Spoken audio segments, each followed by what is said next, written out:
Hey everybody, welcome back to another chapter of the Book of Sean. It is entirely good to see you. Thank you for being a part of tonight. We're going to have a good time. We got a lot of ground to cover. We're going to have some fun. We're going to think a little bit, feel a little bit. We're going to do it all. You know, we do it all when we come here. So settle in, enjoy yourself. Get you some pie, people. Something to drink. And sit down and let's take this ride. My dear sister Sophia is here. She has one of my favorite names from The Color Purple. Miss Sophia, Sophia, Sophia. Look at her dancing. I love her already.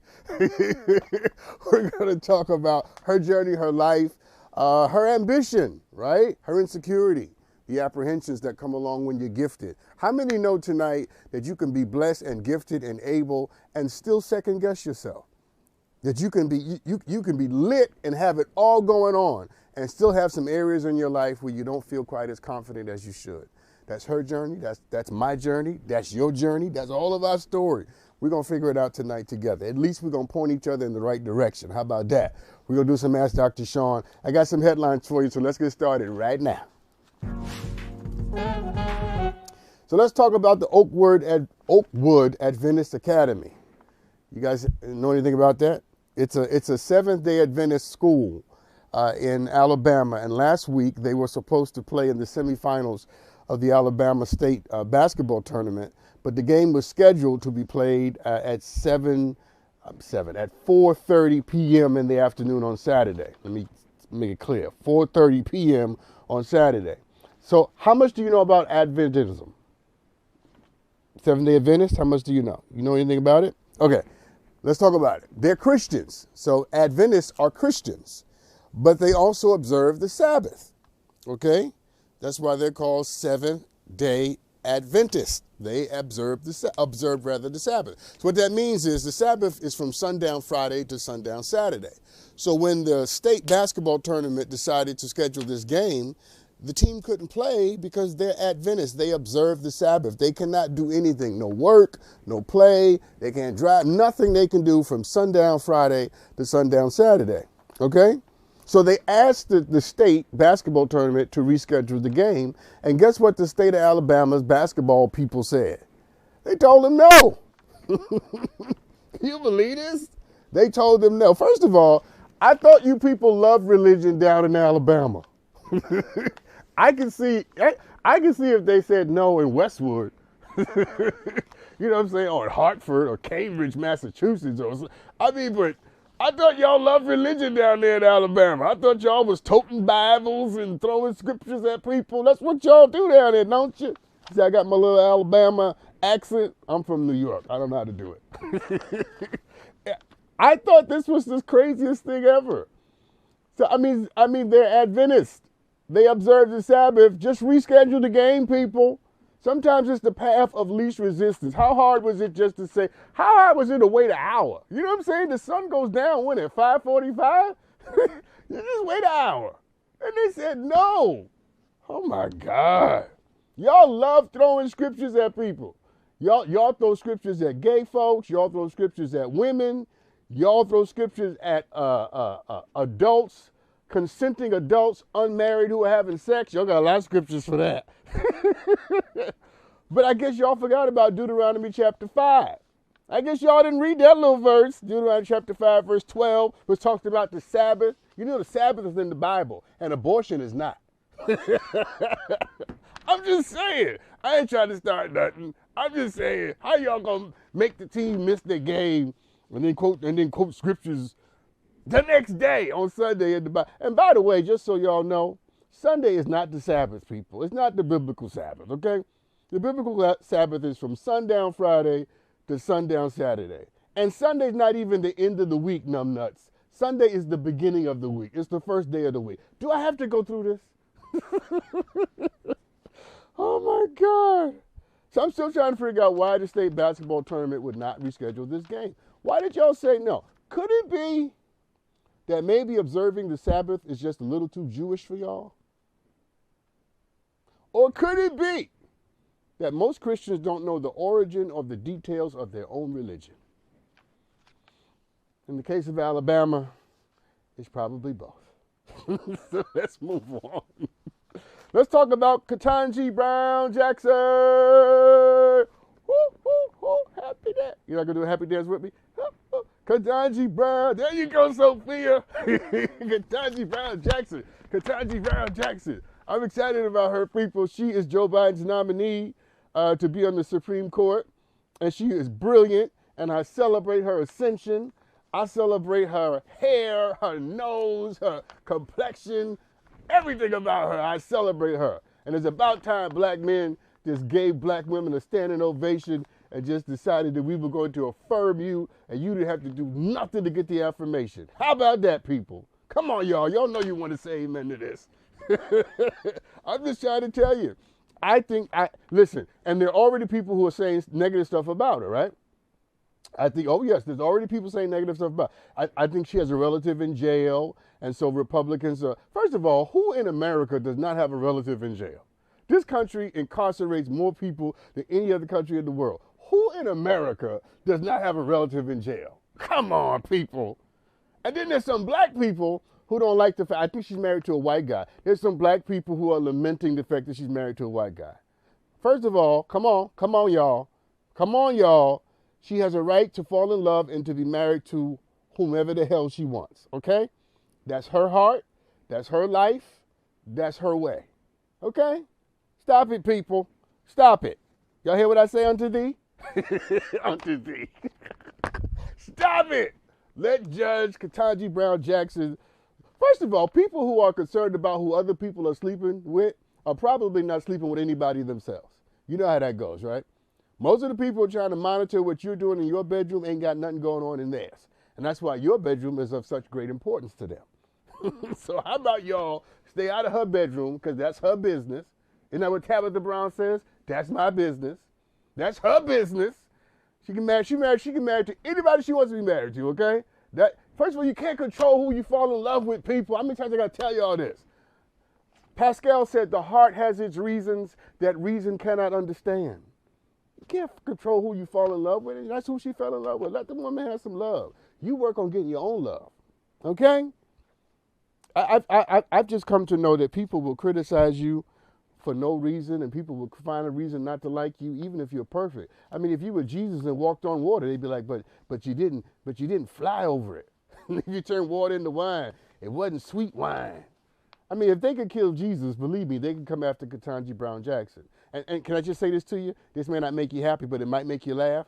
You should hear what they're saying about you. Not the person sitting next to you. You should hear what the world is already saying about you, because people are already talking about you. Because greatness, write this down, invites its critics. When you're great, you're going to have critics. That's part of the game. It's part of the story, okay? See, they said that Obama wasn't black enough. They said that Oprah wasn't mean enough. They said that Cardi B wasn't sophisticated enough. But they all seem to be doing pretty well. Because criticism and criticizing people is the work of lesser minds. And how about you spend your time building something and affirming someone and celebrating someone? So I support this amazing black woman. I don't give a damn who she's married to. I don't care nothing about who's in jail in her family. I know that she has the pedigree, the wherewithal, the character, and most of all, the faith and the courage to be great in a country that wanted her to be a slave. Who don't make me throw my shoe? Let's move on before I stop running around in the studio. All right.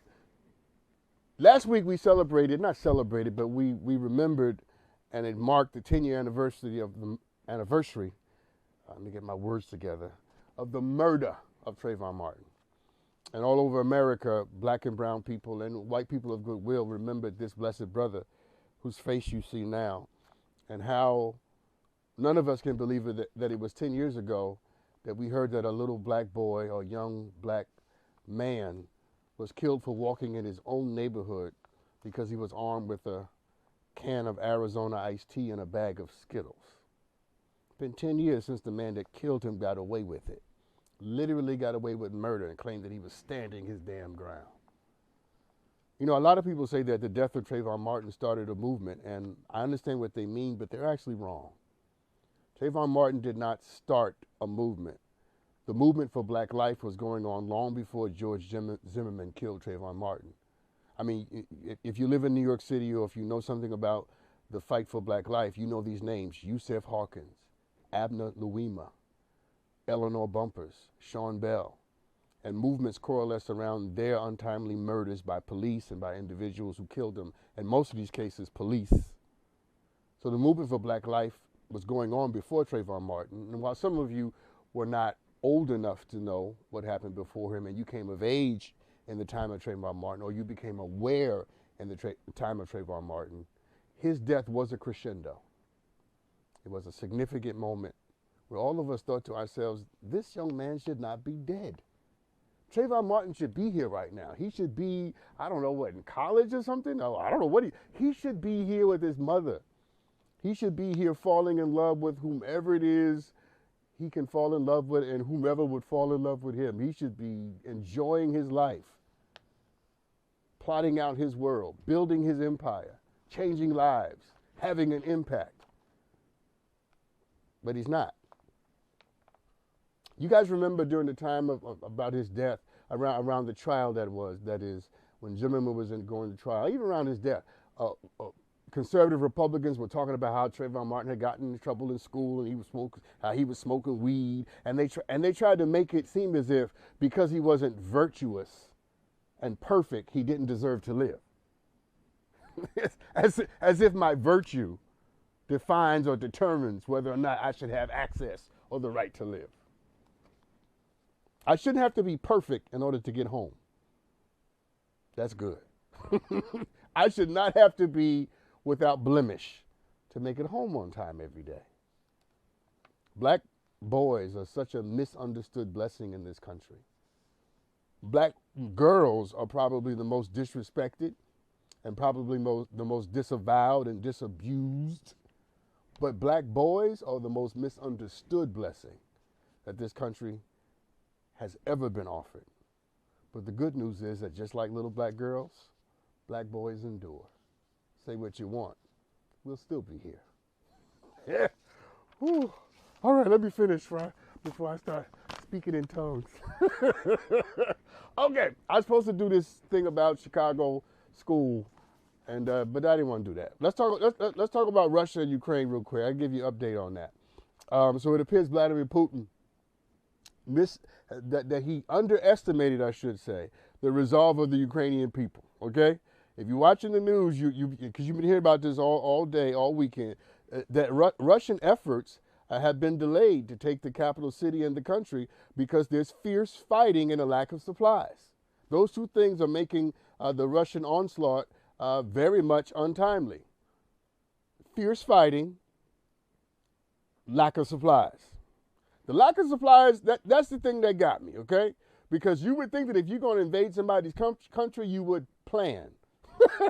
You would think that if you're going to send troops into somebody else's country and invade it for no reason, that you would have planned to resupply your troops. But apparently Vladimir Putin, that's what happens when you're led by ego and not intelligence or wisdom or virtue or valor. Get out there and your ego gets you in trouble. Huh? As is the case with most episodes of evil, evil very often never plans. It's a very impulsive spirit, attitude, mindset. And that's the wisdom here.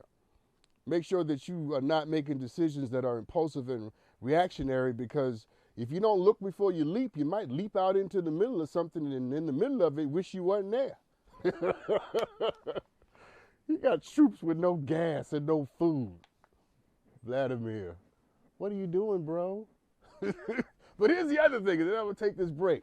And then talk to Mr. Sophia after that. There's fierce fighting going on in Ukraine. What did Vladimir Putin think was going to happen? Did he think that if he invaded somebody's country, they were just going to say, hello, come on in and have supper and dinner? Huh? I mean, did he actually think, first of all, intelligent people will fight for their lives. Let me say that again, because that was good for the soul. Intelligent people will always fight for their lives. Their physical lives, emotional lives, psychological lives, financial lives. I can go down the list. Existential lives, familial lives. Intelligent people fight for their lives. When you're smart, you don't lay down your life. Come on, talk to me about this. And the wisdom here is don't let anybody come in your life and take what's yours. What you have worked hard to achieve, what you have worked hard to build, what you've worked hard to maintain. You ain't coming up in here. I don't care how cute you are. I don't care how big your breasts are or your feet. You ain't that sexy. Nobody's that sexy to take what I've been building all these years. I'm not a violent person. I believe in peace and all that. But I will fight you to the death for my kids. You come after my kids, and I'm coming after you. I'm going to forget all my Martin Luther King and Gandhi. I draw the line right there. And the people of the Ukraine have drawn a line. You're not going to take our country just because you want it. I'm going to take this break, but let me say this to you in no uncertain terms. Of all the things you should conquer, make sure you conquer the fear of losing the things you care about. Because that's the difference in the Ukraine. Russia has strength, but the Ukrainians have courage.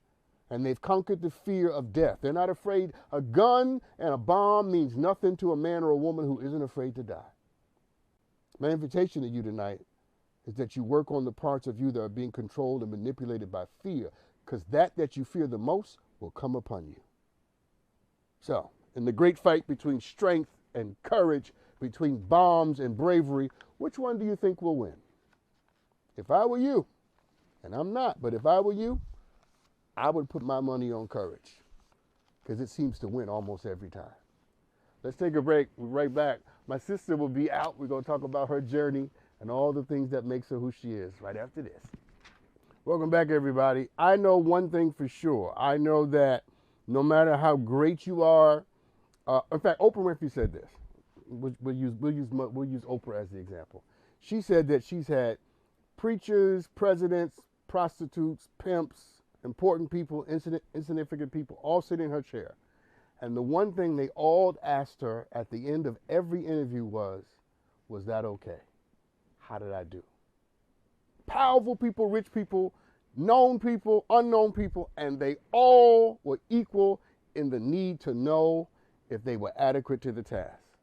I know you've been there. I know I've been there. And my guest tonight, she's also been there. Welcome to the show tonight, Sophia Stanley. Hey, Miss Sophia. Hello, Dr. Sean. Thank you so much for having me in this beautiful digital space. No, I love you already, just so you know. Absolutely. So let's get into it, okay? Because I got some soul questions I'm gonna ask you at the end. But let's get into it, because I want people really to get a sense of what we're trying to accomplish tonight. Let's talk about this word, anxiety. Anxiety, right? Anxiety. Yes. You're here tonight to sort of give us insight into your particular brand or manifestation of it. When I say anxiety, how does that relate to you specifically?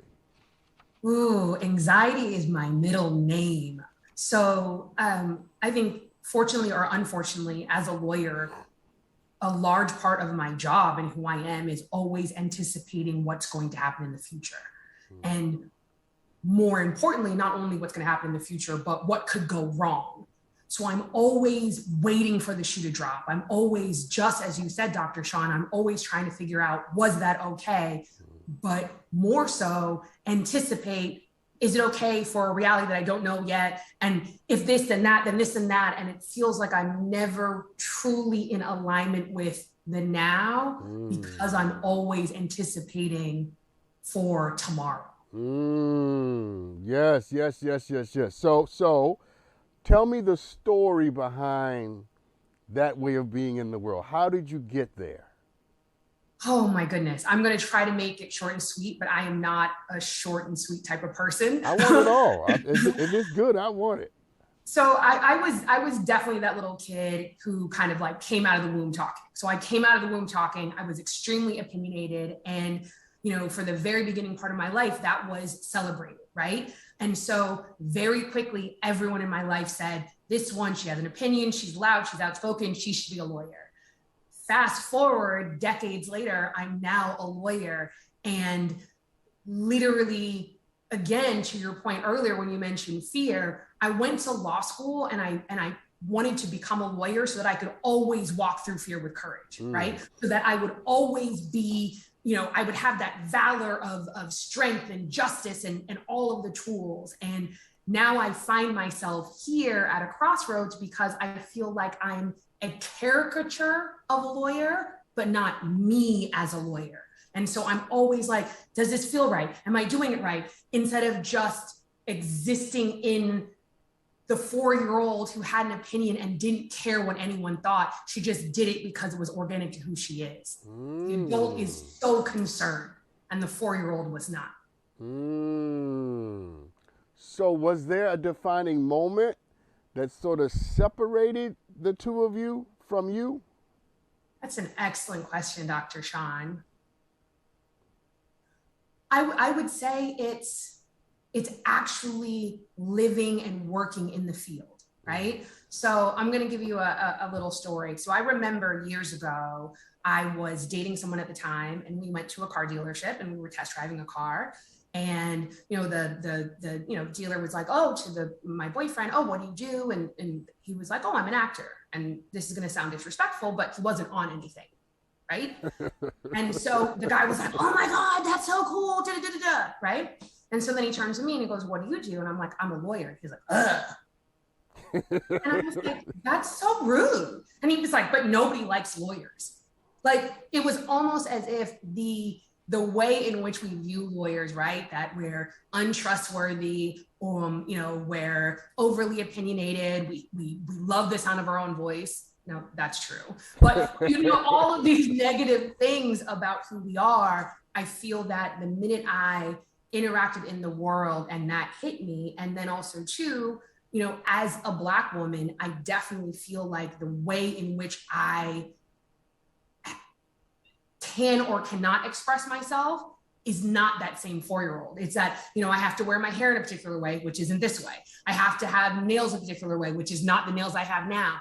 It's all of these things, wearing pearls, always making sure that you're polished, always making sure that you're refined, that you're presenting not only behalf of your profession, but on the entire totality of your race and your gender, and that we're never too loud or we're not too argumentative in a space where I'm supposed to be loud and argumentative. And so I would say it's existing in the world, but more importantly, existing within the corporate and the professional settings. That's now where I think I'm feeling this friction, especially now that I'm, more than a decade in. When you were telling me about the story about the whoever it was asked you what you did and asked your boyfriend what he did, my immediate thoughts were, but in our community, there is a noble tradition of progress through law. Thurgood Marshall, right? The entire Howard University Law School, right? I mean, Johnny Cochran. Go down the list. Ben Crump.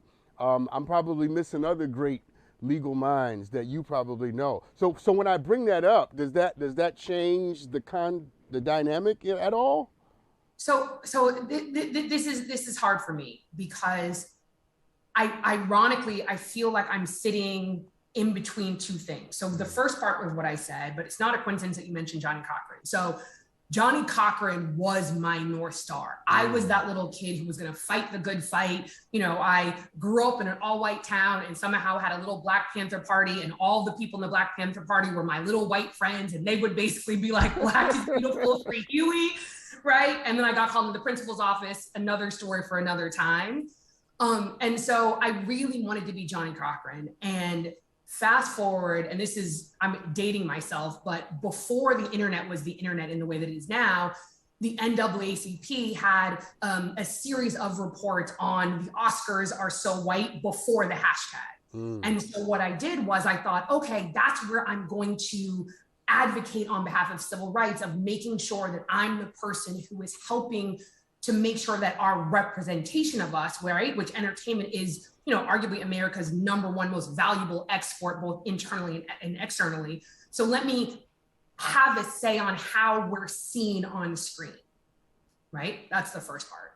However, I think that once I actually got into the system and realized that I couldn't move, and then also what happens is, or at least where I am now, like, I can't be Johnny Cochran. Like, I can't be Charles King, the founder of Macro. Like, I can't be some of these amazing lawyers because, like, they're phenomenal, right?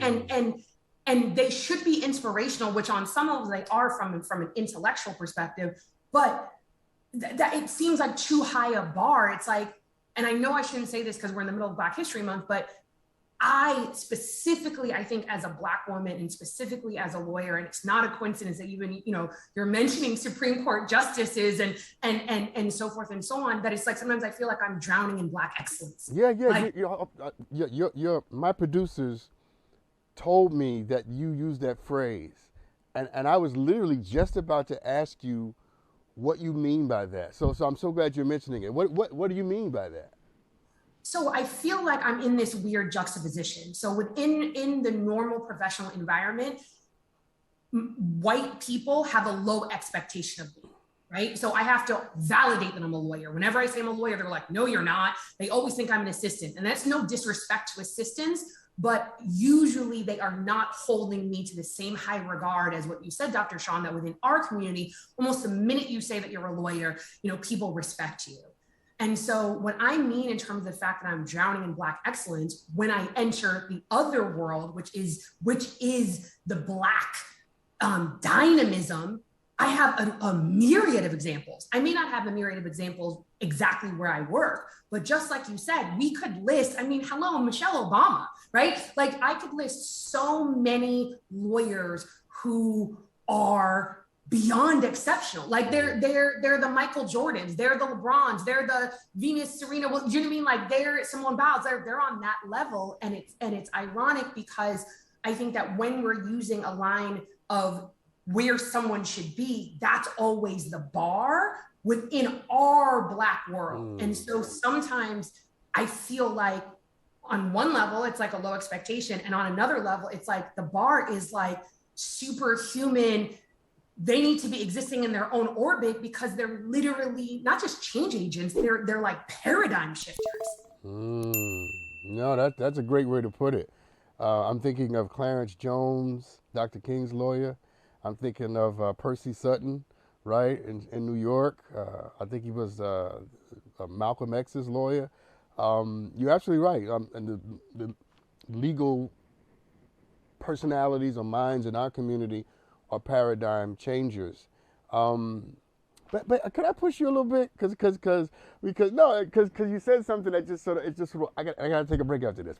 But you mentioned Johnny Cochran and you mentioned I think one other lawyer, and I thought to myself, but what if you're greater than them? Like what if you are even at this stage of your life and this part of your journey? What if you are about to do something that supersedes, adds to, extenuates all that they have done? What if they're not the standard? What if by the time you're done with your story, what if you are the standard? Okay, you're not gonna make me cry because I'm vain. No, Dr. Sean, I think it's okay. What you just said is exactly why I'm here. Because I have been trained not to be this vulnerable. And I'm going to have to look it down because I wrote it down when you said, conquer the fear of losing the things you care about. And so I'm at a place right now, both personally and professionally, where I'm trying to figure out what I have to set down because I can tell something's like encumbering me, like something has a hold on me, and that if I could just walk through it bravely, I could still be afraid, but if I could walk through it and I could know and understand without knowing what's next, right? And so if I could really lean on the understanding of God, which is something me and God, we wrestle, we're good with that, but right now we're wrestling. But when you said that, it both resonated with me versus it was like, no, what are you talking about? No. And so I don't know what to do with that because it felt comforting and it felt like, yes, that's where I am. But it also felt like, no, like I'm good at this. I'm good at the presenting of, and that's why I think imposter syndrome is such, a core thing that I think I talk about a lot because I never, and again, it's through what you said, I never know, like, am I being me? Am I sitting in my truth? And I don't know where to go with that. And I don't know where to go with your question. Okay, listen, so let's do this. Let's take this break.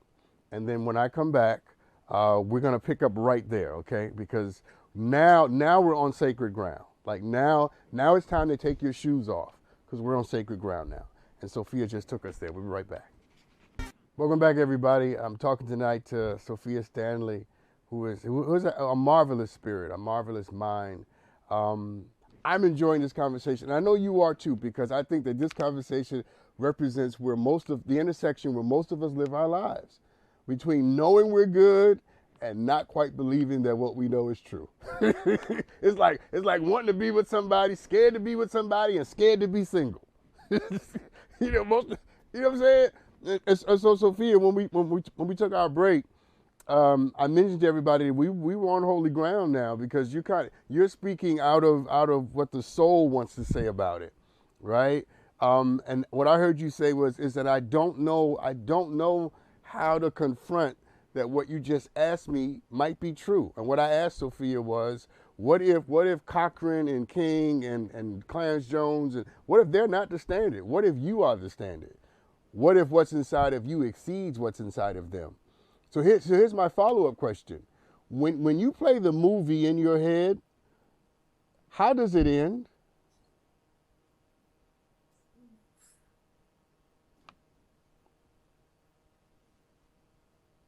It's so funny. It's stuck on a loop right now. It's stuck on a loop of all of the things that I thought that I wanted. So, I thought I wanted to be a partner at a law firm, and I thought that, by this point I would be, married with 2.5 kids and all this other stuff like that.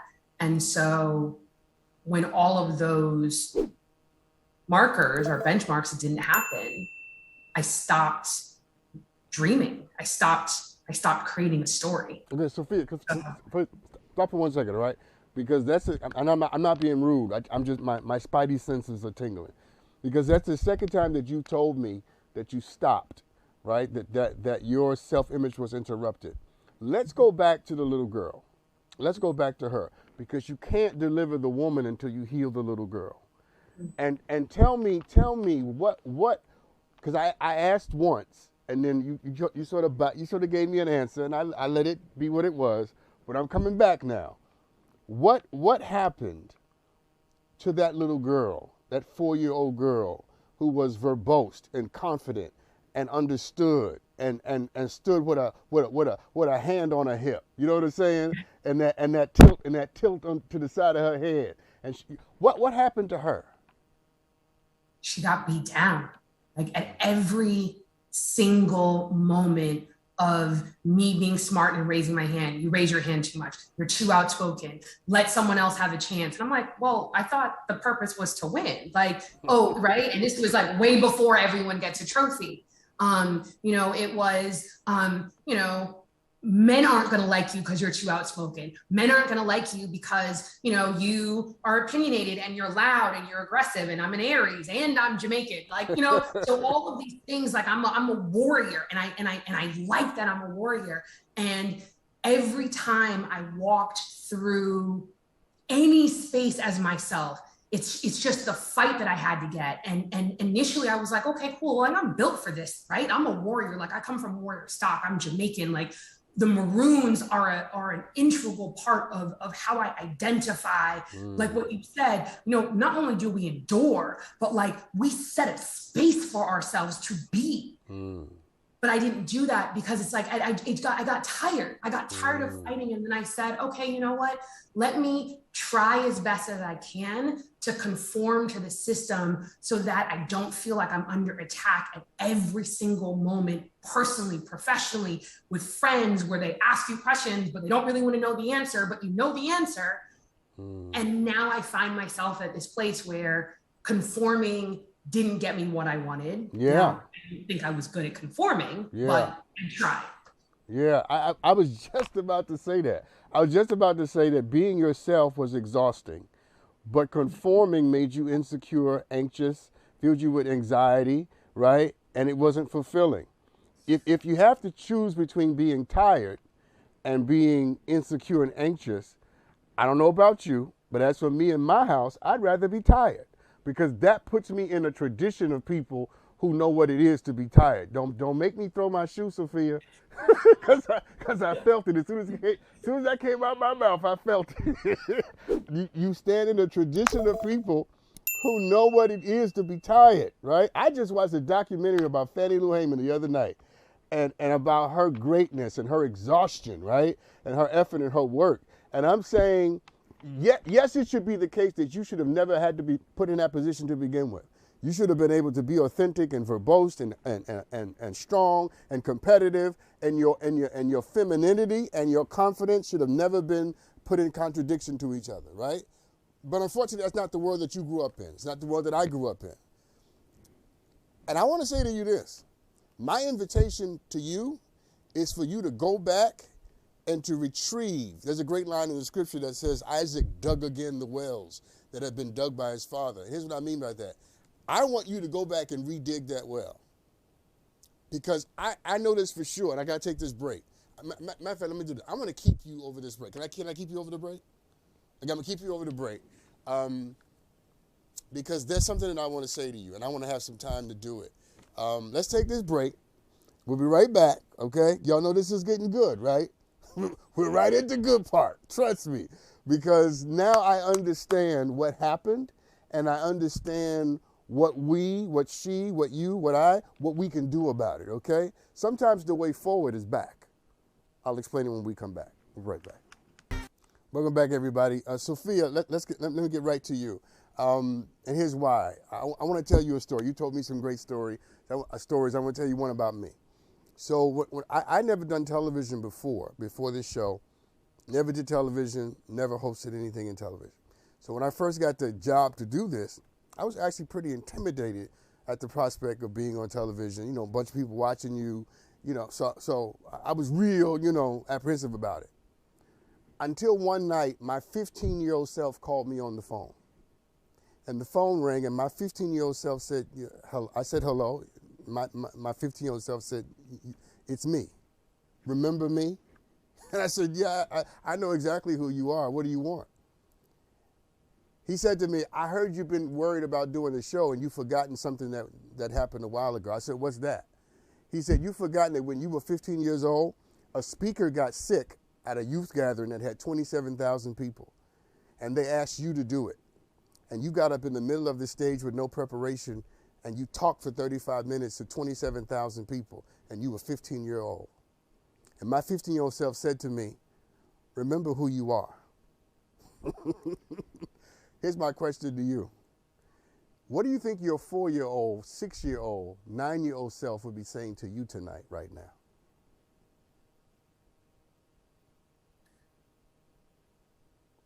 She'd be really happy. She'd be really, really happy. She'd be really, really proud of me. And she'd be like, yes, like you took some hits, like you were in the spaces and you had to adapt a little bit, but you're back and I'm proud of you. What would she want you to do about being more authentically who you are, being a lawyer your way, standing in the room the way you want to stand there, wearing what you want to wear? What would she say to you about that? She'd say, you didn't do this to play by anyone's rules. So she would say, it's okay to step away from the game for a second, to remember how you play it. But if you're meant to pick it back up again, you will pick it back up again. But maybe you need to put the game that you've been playing down to pick up the game that you were meant to play. And do you hear your heart telling you that you may be needing to pivot in this season? I feel like my heart is telling me not only, no, actually, my heart's telling me to be still. But that's an uncomfortable feeling for me because I think I'm always being told, no, you have to get to a goal. You have to go somewhere. You have to achieve something. Yeah. Sophia, one second. I don't mean to cut you off. Please forgive me. But I have to say that you are the goal. You are the goal. You are the destination. You are the journey. You are the prize. Sometimes you're the problem. but you are the goal. Like the place that you're trying to get is to the deeper, truer, richer parts of you. As I say that, like what do you feel? What are you thinking? That's like I receive that. Like that, yes. Like I feel like that feels like me. That's like that's me. Is just like, as long as I can feel like it's me, and that I'm not acting, I'm not putting on, I'm just sitting in who I, Sophia Stanley, authentically am. Yeah. And I'm not afraid if it's quote unquote the wrong choice. I'm not afraid if it's okay, because to your point, like, as long as I'm just being me, that's where my 4-year-old self was trying to lead me to. And so that feels good, because it's like the 4-year-old is like, we do this. It's our game. You know, right. That's why he follows us. Like, right. No, I love that. So let's do this, because I think we're on to something. Do me a favor and take about 20-30 seconds and talk to your future self. So what do you want to say to her? The one that hasn't shown up yet, the one that's going to emerge one day. And when she looks back at this conversation that we've had tonight, what do you want her to hear and know?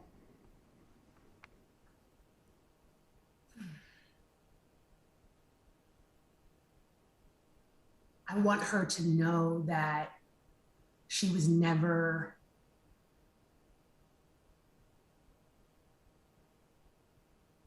I want her to know that everything that happened up until now was meant to solidify who she always was. And that if she hadn't taken some hits, if she didn't know how strong she was, if she didn't know how agile she was, she couldn't have actually showed up to advocate on behalf of herself. And that perfection has never been the goal. The goal is to be exactly where you are at all times, and to not get jaded in the thing of it, and just be in it.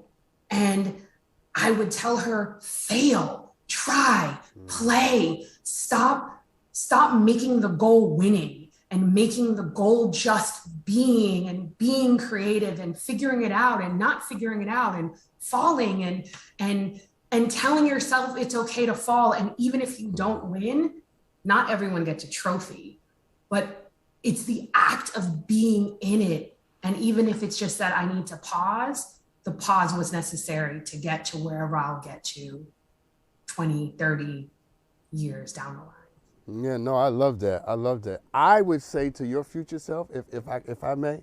Please, Dr. Sean. Here's what I would say to her. I would say, Sophia, listen, the choice is no longer between being exhausted by being yourself, or simply being anxious by manifesting yourself in a way that's not true to who you are. The options available to you as a Black woman, in your strength, in your uniqueness, in your glory, and you know what I mean, in your glory, you have more emotional options than that. You do. And the world tries to delimit your choices and tells you either you can do this or you can do that. Either you can be this or you can do that. But I hear Shaka Khan say that you're every woman, that you're everything. The Greek word for woman is the word genomehi, and it means becoming. So the Greek word for woman is genomehi. It means becoming. And it means that the spirit of femininity, the spirit of the woman, is she is always becoming. She is always reinventing herself. You see her at 9 o'clock in the morning, and she's reinvented herself by 11 that same morning. You catch her at 3 in the afternoon, and she's a whole new creation. Huh? You break her heart at 6 p.m., and by 8 p.m., she's put it back together. She's washed the dishes. She's taught the homework. Huh? Because every day she's Jenna Mahi. She is remaking, reinventing, giving birth to herself. And that's why she gives birth to her children, because she knows what it is to give birth to herself. My simple things to this, a simple word to you rather, to your future self is Jenna Mahi. Let yourself become. And whatever it is you're giving birth to about yourself and through yourself or because of yourself, let it be okay with you. Because the option is no longer just to be tired or just to be authentic. You have more available to you than that. Give yourself a chance to feel all of it. When I say that, how does that strike you? Then I got to take this break. I thank you, Dr. Sean. I thank you. I don't know what I expected coming or sitting here, and I received a divine message, and you affirmed something that I needed to hear in the way that you said. No, I appreciate that, and I'm rooting for you. I know you're going to do well. I love your spirit. I love your energy. I think there's greatness on you. Success is yours. I think you're going to be fine. Just going out there and remember that little girl, because she knows the way. She knows the way. You know the way. I'm convinced of that. Thank you, Sophia, for being on tonight. Listen, let's take this break. When I come back, we're going to do some Ask Dr. Sean. But that was a hell of a conversation. We'll be right back. Welcome back, everybody. Listen, you know, I'm praying for Sophia as I pray for you. You pray for me. The journey's never easy, but it can still bless you. A hard thing can still be good to you. Remember that. Let's do some Ask Dr. Sean. So I got a video sent in, I think by Lexi. So let's take a look at it. Hi, Dr. Sean. My name is Lexi, coming to you from Charlotte, North Carolina.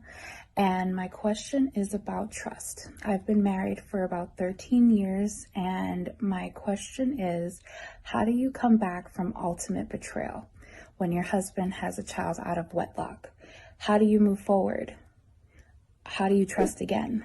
I'm really not sure of something I've been struggling with, but I'm coming to you to see if you could kind of help guide me in a new path. Thanks. Wow, that's a big question. That's one of those serious heart questions. You hear me? How do you come back and find trust, and I'm assuming also love and intimacy, with someone who's betrayed you and then had a child outside of the context of your relationship? That's a big, big, big journey. So the first thing I'm gonna say is maybe the most obvious, but it's still worth saying, and that is, don't try to accomplish this on your own. Don't try to do this just between the two of you. That's one of the mistakes that people make when failure happens in a relationship. Sometimes shame and whatever the feelings are sort of make us turn inward, and we sort of isolate ourselves, just me and you. We're gonna deal with this, our relationship, our family. No, when it really gets hard, that's when you need help, okay? When it's really hard and difficult to sort of plot your way and see your way through it, that's when you need to bring in someone, a third party, to sort of objectively guide the two of you to where it is you're supposed to be, okay? And that's why I'm glad you sent me this question, because this is the beginning of that, right? I'm not obviously with you able to do therapy or counseling because I'm not in your life or in your space or in your journey, but I'm going to recommend with all the ebullience I can muster that you make sure that you are connected to a counselor, therapist, or even a life coach, or even worst case scenario, a pastor, right?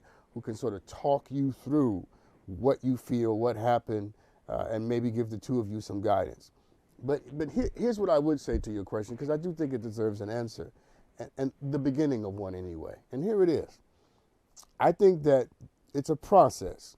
And I think that before you rush to trust, that you sit longer and have a more engaged conversation with your disappointment. Let your resentment out, because you can't move to trust until you've expelled, released, manifested, gave voice to the depth of your pain. People try to avoid the feeling of heartbreak and hurt by running to being noble and virtuous and accepting. And black people do it all the time. I'm saying, when we do it with respect to race, right? When the people in that church in South Carolina were killed, their families rushed out to forgive the white guy who killed them. And every therapist in the world would say, slow down. It's good to get to forgiveness and it's good to get to trust, but don't try to avoid what you feel, an acknowledgement of your heartbreak and your pain. And I would say, let the process give voice. By that I mean, give voice to the truth of the disavowal, the betrayal. You've been vehemently betrayed by somebody. That needs to have voice. That needs to have manifestation. And the person who did it to you needs to hear it. All right?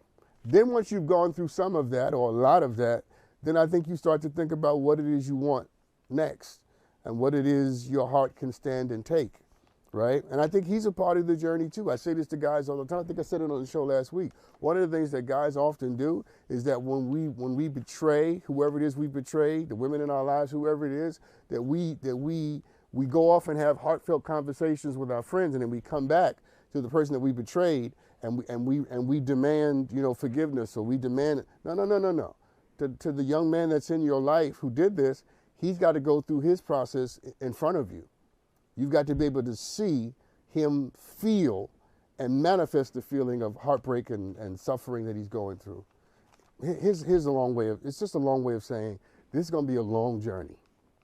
And I wish you well on that. Trust is something you have to earn, and it's something that doesn't come overnight. Okay? You can lose it overnight, but it doesn't come back overnight. So good luck with that. I wish I had a better answer. You deserve a longer answer, but I'm out of time. The best thing I can say to you is get some counseling. You guys go through it together, all right? All right, I believe in you. I'm wishing you well. Protect your heart. Let your heart speak. Listen, everybody, thank you for watching the show tonight. I will see you soon. We'll be back. Don't worry. I'll be back with you. Y'all be good to each other. I love you.